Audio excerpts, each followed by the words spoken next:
I'm Greg Hunter. Welcome to USAWatchdog.com. With us, a gold expert, a guy that worked with GATA for a long time, the Gold Antitrust Action Committee. His name is Bix Weir, coming to us from the West Coast. Bix, thank you for joining us today on USAWatchdog.com. Hey, Greg, thanks for having me. I'm excited about our chat today. Well, you also have your renowned website. You've been on the web for a long time, roadtoruta.com. You're out just last week with a self-published book. That's what I love about the internet. You don't need a book publisher. You're the publisher. And it is titled Silver, Gold, Bitcoin, and God. Silver, Gold, Bitcoin, and God. This is the cover art. It's what it looks like. And it's a takeoff on Conversations with God, the famous, relatively famous book, Conversations with God. Because you're talking about silver, gold, Bitcoin, also the end game and stuff like that. I read a few chapters, and I want to get into it. I want to start with the end game. And one of the things, jump right to the back of the book. I'm going to start with the end game because I think we're getting to the end game. And one of the things in the back of your book, I think one of the questions that you play Bix, you play me, you play Bix, and then God. And you say, something to the effect of, when is everybody going to wake up? Or when everybody wakes up, is it going to be? And God says, not everybody, just enough. Just enough people have to wake up. What does that mean? Extrapolate on that. Well, it was an interesting way to write the book, and it's obviously modeled after the best-selling book Conversations with God. But it really clarified things I was talking about on my site, things about gold and silver that people really don't understand, and it was a way to bring it forward. And what it talks about there, what I talk about there, is it's not going to take everybody to wake up to see the real changes. It just takes enough people doing the things like we're doing. There's so many people going on the alternative news media and talking about these subjects that they've been around for 100 years around. But the avenue of getting it out there and getting it into people's hands hasn't been there. Since the internet, since YouTube, it has just blown up. So people are smarter now. They're starting to wake up. They're starting to get it. They see that the markets aren't exactly working the way they should. And it's really interesting. All this manipulation and all these hidden agendas have been around for a long, long time, but people didn't know about it. I believe the coming collapse, which pretty much everybody is talking about now, that will really wake people up this time, because I don't think there will be another bailout. I don't think Congress has enough people behind them to hide the fact that they're basically bailing out Wall Street. They're not bailing out the everyday guy. It's same thing's going on in Europe. When Greece is asking for loans, those loans are used to pay off the banks. So it's indirectly sending money from the European Central Bank to the people who lent Greece money, which is the banks. So, all this money flowing around, it's not getting to the people. And when we do have our next crash, and it is coming, and I believe it'll be here this year, and that's my final conclusion. And I'm looking at around September, although I believe it's already started. But when it does come, people will have a different mindset because they've learned so much. And it won't take many people to stand in front of an ATM machine and not get their money to be really angry at these people who have rigged our markets and basically stolen our country over the last 100 years. One of the things that you talk about when the collapse come, and this is an unusual a theory relative to some other people. A lot of people think all debt would just be completely wiped and cleaned out. I mean, a lot of people don't think debt would be wiped out. I'm sorry. Jim Sinclair says that they're going to revalue that debt in another currency, and you don't say that. You say, nope, it's going to be wiped out. The debt's going to be gone. All your debt's going to be gone. We'll have a new currency. But Sinclair says, and other people say, they're going to revalue that debt. So don't get cute and load up with debt. Explain your theory about how all these debts are just going to vanish. Well, it has to do with the derivative situation, the derivative mega bubble. Just last week, Deutsche Bank failed the stress test. Deutsche Bank has $75 trillion in derivatives. If you lose banks like that, you lose counterparties to all their deals. And you really do have an implosion of the entire banking system. You can't kind of rejigger a system that is so blown out of proportion at this moment that it would be impossible. And it would take deciders. It would take people to raise their hand and say, hey, I've been in charge of monetary policy for a long time. I can fix this. People aren't going to buy that this time. You're going to see bank after bank go down, and it will take some kind of a bailout to get them back up again, but I don't see bailouts coming, at least in the United States. I don't see any bailouts coming. Now, there are plans to kind of rejigger the system. One of the laws on the books supposedly was signed in the late 90s was the NESRA Act. It's the National Economic Stability and Recovery Act. And what that did is it tried to rejigger all the debt and subtract out the interest paid on that debt so that you just left with a principal. If you've already paid your principal, your debt would be gone. The problem on that end is for every debt there is out there, it's somebody else's asset. So, to wipe clean half of the debt, you're wiping clean half of the assets on the other side of that equation. So I don't see any way we can rejigger the system. I do see, if nobody does anything, I see the failure of the monetary system.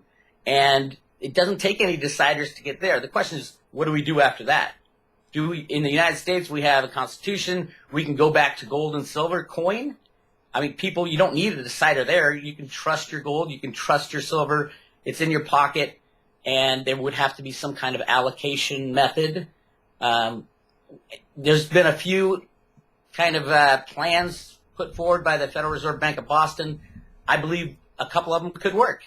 But as far as wiping clean the debt, it'll wipe itself clean with these derivatives. And you think, let's get into I'm just going to follow up on the end game. I've had a couple other people say, I've had Jonathan Kahn on, he looks at it from a biblical, timing Shemitah standard. I've had David Morgan on. I have had some other people on that all say the same thing, that they're thinking that things going to fall apart, completely by September. But aren't they getting ready for that now? You said that it's already happening. I mean, do you think that the people that are going to be awake by this fall? And tell me about your timing, the unfolding. What do you see in the next 6, 7, 8 months? Well, I have studied the Shemitah 7-year cycle, basically.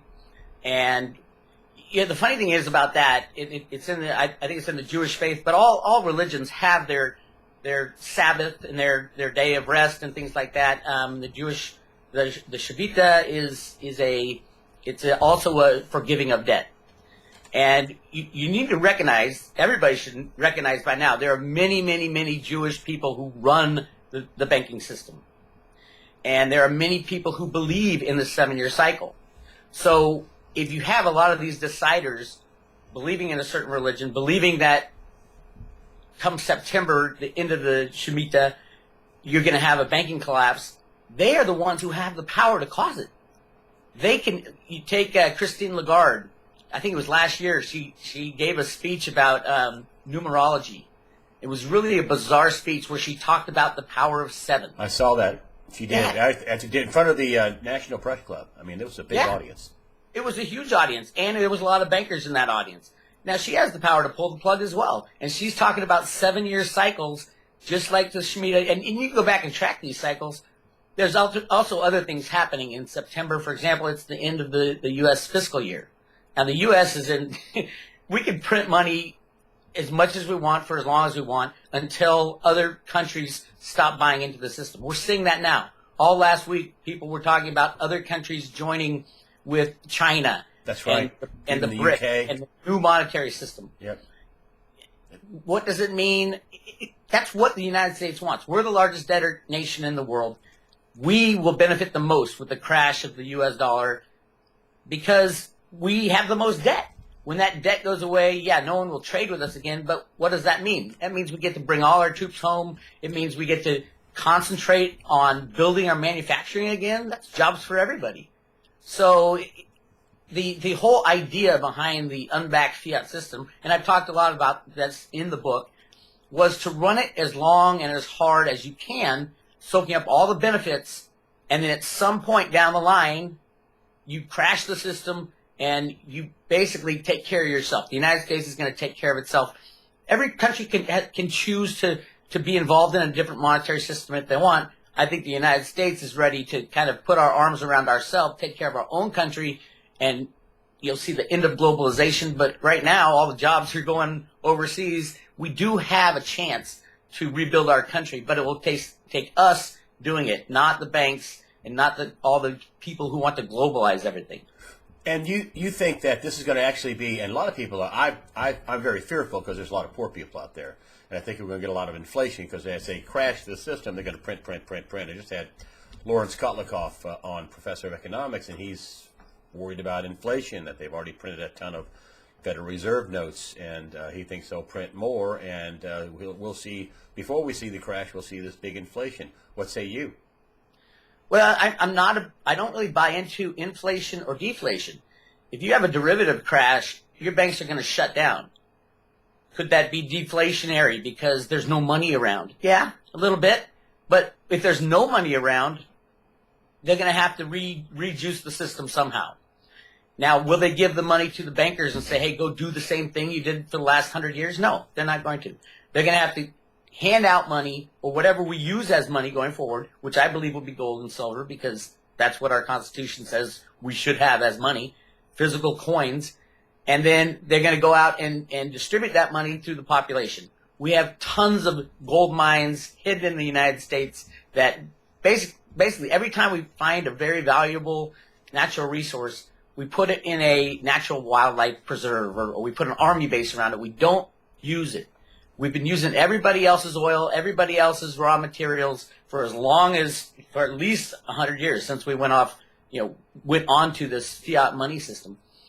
And there was a reason behind that madness. And the reason was use everybody else's first. If they're going to accept these pieces of paper or electronic blips that we call the U.S. dollar, we have saved all our natural resources. And we are just waiting for the moment to basically open up the mines and open up the oil wells in Alaska.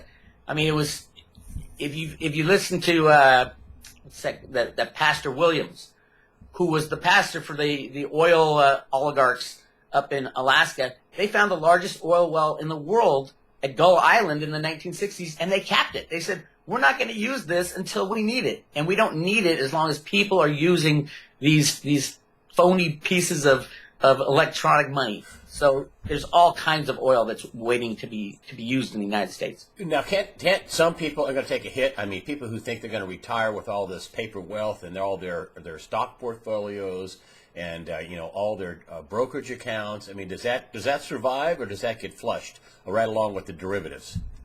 Well, you need to recognize also there's a problem with our stock certificate system.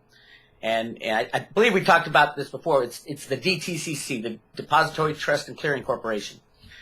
With all these electronic trades, and every single trade is supposed to be settled. You're supposed to exchange the money, sign over the certificates, and exchange documents. That's not being done anymore. With all these electronic flash crashes, you have 1 million shares trading in a blink of an eye. Right now, there's so many phony shares out there, you can't even count them. The SEC claims that over 300 million stock shares are not transferred every day. Every day. So there's your shares that you own in your 401k are also claimed by probably 5 to 10 other people. So is there a way to fix that system? I don't think so. I think that's going to be the largest problem is the ownership of stocks and bonds and everything that's held at this one place called the DTCC. And I write about it in the book, how the largest vault in the world was at 55 Water Street.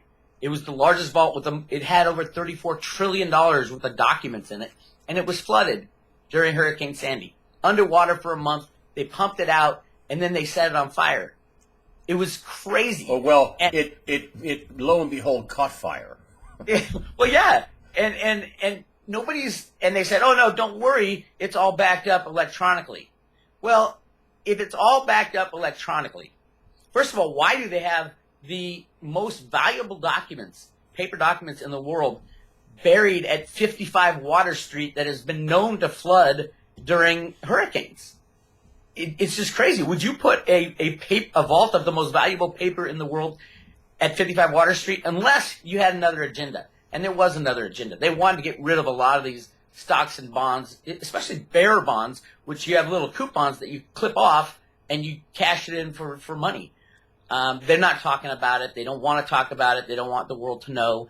there's the biggest con is in the shares, and when the music stops and people, rush out to try to get anything out of their 401k, what are they going to get? They're going to get, sorry, the system crashed, and everything that we had before, we don't have anymore. Yeah, your retirement, poof, be gone. Well, yeah. And you're saying the only thing is worthwhile is a deed to a property that you have, some artwork, gold, silver, a tank full of gas, a closet full of water or food. I mean, that's what you're saying. Whatever's tangible, when this thing blows, that's your wealth. Well, your deed to your property has been put in, if you have a loan on the property, has been put into a mortgage-backed security, which is also put in the DTCC, which also flooded. So, and there's so much criminality in those mortgage-backed securities with those fake loans and all that paper got flooded. So do you end up with a free house, or do they come to the sheriff's department, come in, knock on the door and say, hey, you got 2 weeks to get out of this house. You don't own this. Well, what happens if your house, if you got a note on it? Would the sheriff, what would the sheriff do? He's in the same situation as everybody else. People talk about, oh, the government's going to take us over. They're going to have the police strong arm us. Well, that's as long as the system's up and running. When the system fails and it's obvious that these people have screwed up the world, the police aren't going to go knocking on doors, taking houses. They're going to more or less not even be working, because who's going to be paying them?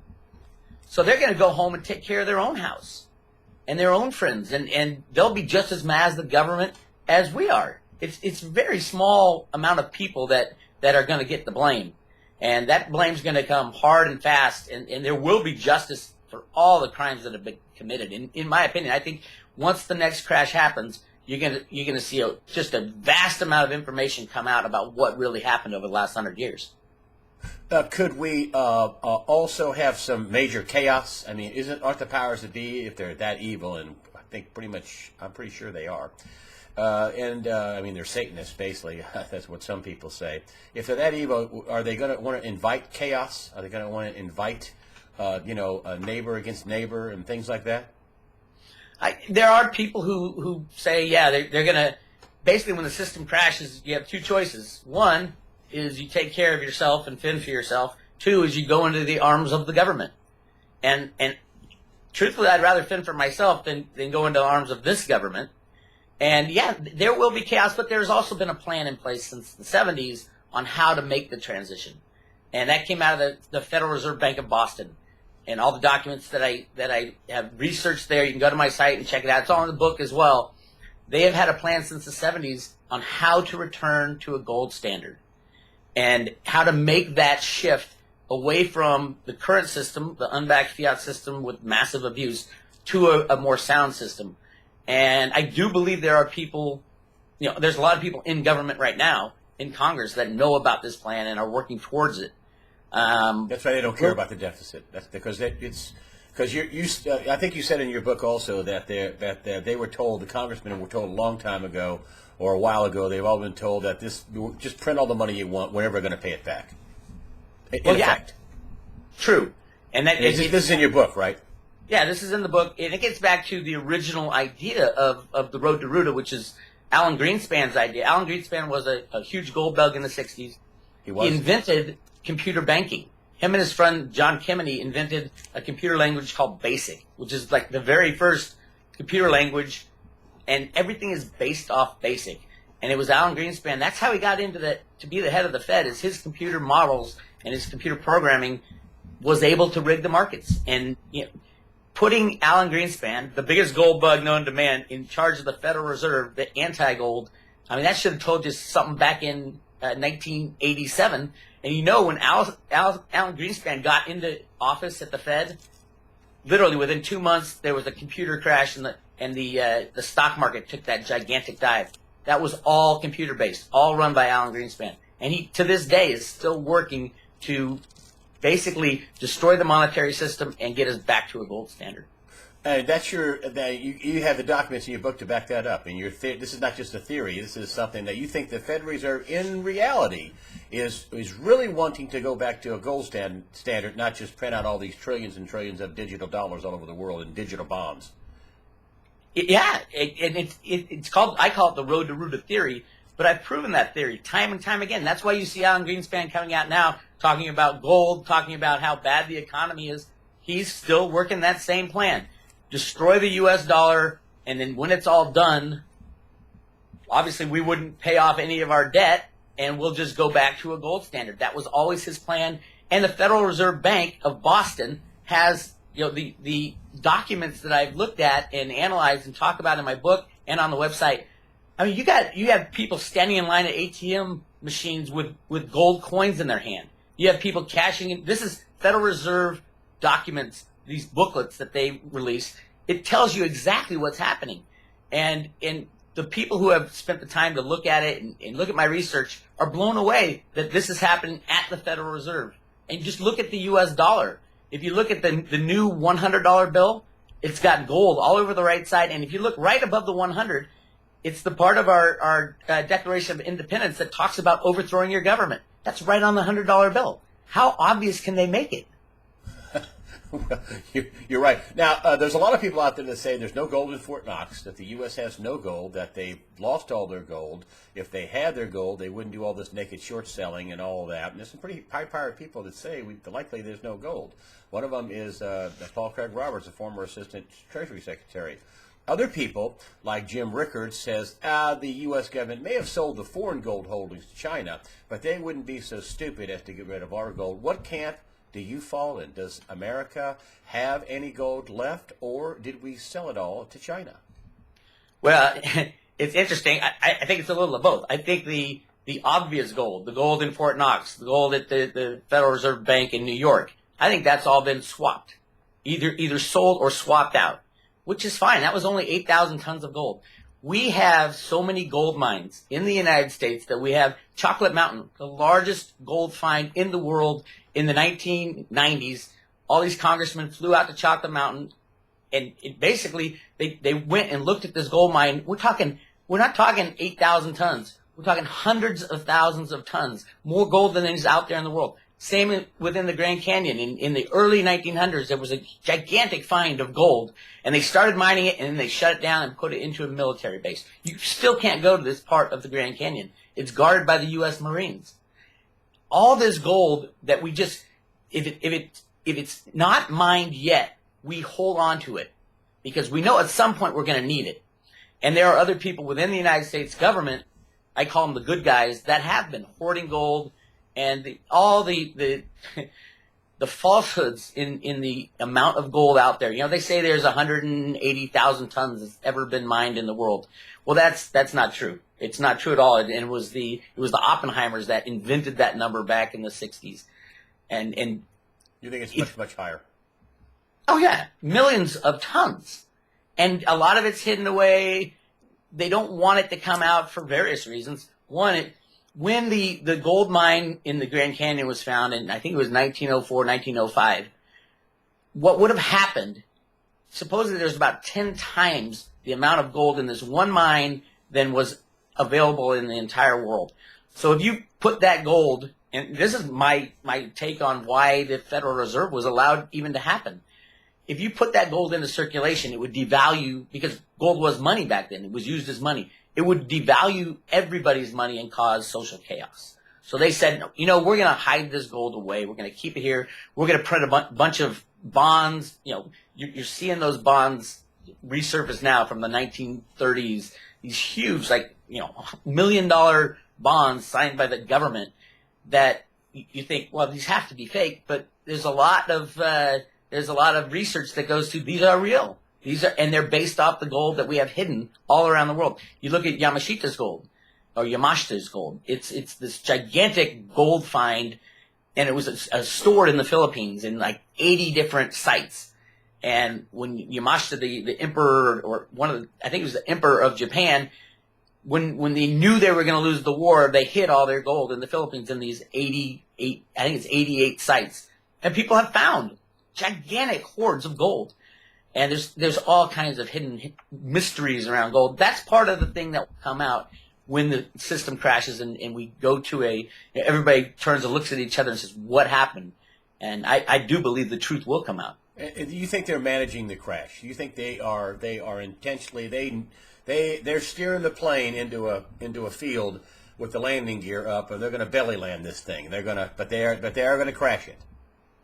Yeah, I think both the good guys and the bad guys want the crash. The bad guys want the crash because they know they're in trouble, and they think if we crash the system, we'll walk away with whatever we have, which is probably the legal title to every single physical asset in the world, because it's all kept at the DTCC in the name of Seed and Company. That's the fictitious business name that nobody knows who Seed and Company is, but they own all the certificates, all the mortgage-backed securities, all the stocks, all the bonds.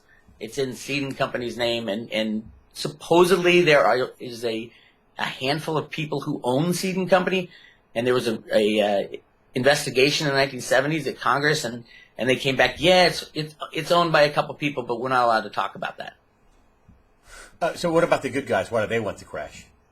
They want the crash to end the reign of the bad guys, to end this crazy system that we're in right now, and get back to something more sound, something more real, like a gold standard, or something to that effect. Now, I don't think they've been planning for this for a long, long time. The Federal Reserve has, the U.S. Treasury has. There are good guys and bad guys in both those institutions. The thing that has stopped them is the fear of the transition, because it could go. Nobody knows how it's going to go. Oh, it's going to be violent. Yeah. If you tell some stiff that's been working for the last 20 years or 30 years, hey, your $185,000 in your 401k plan is poof, God, Seed and Company has it. He's going to go to his closet and get his hunting rifle out, I think. There will be a lot of that, and there's no doubt there will be chaos. I don't think people are going to be worried too much about their 401k and what they had. They're going to be worried about, what are we going to do going forward? I mean, it's not like if the monetary system crashes and the banks freeze up, which is, everybody could kind of see how that can happen. It almost happened in 2008. I mean, Hank Paulson said we had 2 hours before everything was gone. And did they, in Congress lent them, what was it, $700 billion, and they leveraged that up to $20 billion. But that's how it's going to happen. The banks will freeze up, the derivatives will go sideways, and then you're not going to worry about your 401k. You're going to be worried about, where am I going to get food and gas and water? So that's part of this system. Will Federal Reserve notes be of any value? I mean, will they work? I mean, because I've been telling people, because there's Bob Moriarty at 321 Gold. I probably know who he is. He wrote something about 2011 or 10 and said, about people are going to get mad at me for saying this, but Federal Reserve notes going to work really well for a short amount of time. Do you agree with that? I think it's been a long amount of time. No. When it crashes, he thinks it'll work really good for a short amount of time. Actual cash. If you have some cash, yeah, it'll for sure. He's right. Short amount of time, people are conditioned into saying they'll be going to their ATMs and not being able to get cash, and very little people have gold and silver. I would say that change will be more valuable than the Federal Reserve, though, because change that's minted by the U.S. Mint, and it is not an IOU. That's the money of the United States. That's what I was going to ask you. I was talking to my wife, and I was thinking, it wouldn't be a bad play, and maybe this is just stupid. I don't know. It wouldn't be a bad play because it doesn't say Federal Reserve note. If it says Sakakawea dollar, it says $1. Quarters say $quarter dollar. It doesn't say quarter of Federal Reserve note dollar. It doesn't say quarter of a Federal Reserve note. And I'm thinking, what if it wouldn't be a good play to get a couple $100 in, Sakakawea dollars? Am I crazy? No. We're talking about two different entities. One, the Federal Reserve, which is a private institution, and they're issuing debt notes. It's called a Federal Reserve note because it's a debt instrument. And the other is change made by the U.S. Mint, authorized by Congress, and same with the gold and silver eagles. They're denominated in U.S. dollar. It's not a Federal Reserve note. I mean, you also have the silver content and the gold content, which would obviously be very helpful. I believe the best thing to have is the pre-1965 silver coinage, because you get a little of both. You get people recognizing a dime is a dime, but you also have, it's a silver dime, which, they'll know by then when the world crashes, they'll know by then that silver is valuable. So, I mean, that's, out of all the investments in gold and silver that are available, I think the pre-1965 silver coinage is the best. I understand that, but just for a regular schlub, if you don't have enough for a $20, by the time you pay the commission, a Silver Eagle or whatever, and just having Sakakawea, just get a couple of rolls of Sakakawea dollars. You're saying? Well, yeah, get several rolls of 50-cent pieces. Just the regular, copper cord, stainless steel 50-cent piece. Is that what you're saying? Is that a smart idea? Yeah. I think it will be a smart idea, but I agree with Bob when he says that the U.S. the Federal Reserve note will be accepted for a while. But remember, there's not going to be many Federal Reserve. We're talking physical pieces of paper, not the electronic stuff. The banks won't be open, so people can't go to the bank and cash it in. Most places probably won't even be able to make change. So having cash would be probably a pretty good idea, and then having some coinage would probably be also a good idea. Yeah. Bob's short amount of time, I would guess, is less than a week. So I'd rather have it in dried food and drinkable water than U.S. Federal Reserve notes. And you think by this fall, the party's over? I think the party's ending now, and you're seeing it in Greece. If you look at the European Union, and it takes a tiny country like Greece to hiccup, and it can basically destroy the whole euro. That just tells you how weak the entire system is. If Greece leaves, all of a sudden everything implodes.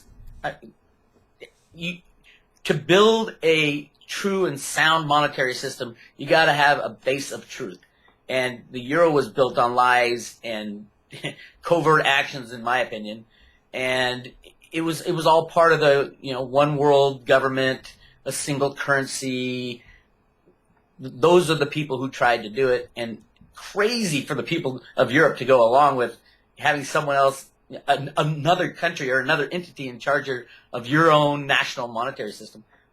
Just ridiculous. And you think that rolls over here? I mean, that ending over there is also ending over here with the signs here. Well, if Europe goes, you can kiss the United States goodbye. The large U.S. banks are deeply invested in Europe. They have huge investments in Europe. And remember, banks are all leveraged, 10 or 12 to 1. So every dollar they lose, they're losing 10. Every $1 billion they lose, you gotta go fill up your tier 1 capital every time you lose $1 billion. You're 10 to 1 leverage. You're being very kind. Well, yeah. 25, 30. Basil's gives you 30 to 1 or something. According to Lawrence Kolikoff. None of that counts the derivatives, which is what? Deutsche Bank has $75 trillion in derivatives, and they just failed the stress test. I mean, how obvious can it get that the system is fragile? Even the Bank of International Settlements came out and said that it was a quadrillion, 1,000 trillion in derivatives. I mean, that's the official number, and a lot of people say it's 2.5, 3. Who knows? Because there's no real clearinghouse of that. Now, last thing, and I'm not trying to give you a hard time, but you got to talk about this. You came on the last time and said gold and silver were going to go way up by the end of 2014. As you know, that didn't happen. What happened? And do you care to make another prediction? So why didn't gold and silver go up? Why didn't your prediction come true? And what is your prediction in the future? Well, all predictions are just predictions. So whether or not gold, and first of all, gold and silver are on computer programs. The original programs written by Alan Greenspan in the 1970s. They can make it go to zero, or they make it go to $1 million an ounce with a click of a mouse. That's how easy it is. And that was all part of the system. The reason they didn't let it go in 2014 is that there wasn't enough debt. They're trying, like I said before, part of the plan is to run up that debt so that when you implode it, there is no other way out. There's no way to rejigger things.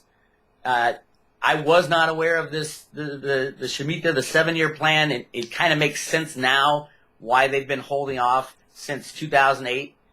And it's all part of that 7-year plan. And the people who run the monetary system are in charge of all these computer programs. They believe in it, and they have the power to end the system with a click of a mouse. And I believe they're going to do that probably by September, but definitely by this year. Where do I think gold and silver are going from here? You name it. I mean, if the monetary system crashes, silver will be worth $1. but that will be the only dollar. It'll probably buy you a nice car because the other dollars will be gone, the Federal Reserve notes.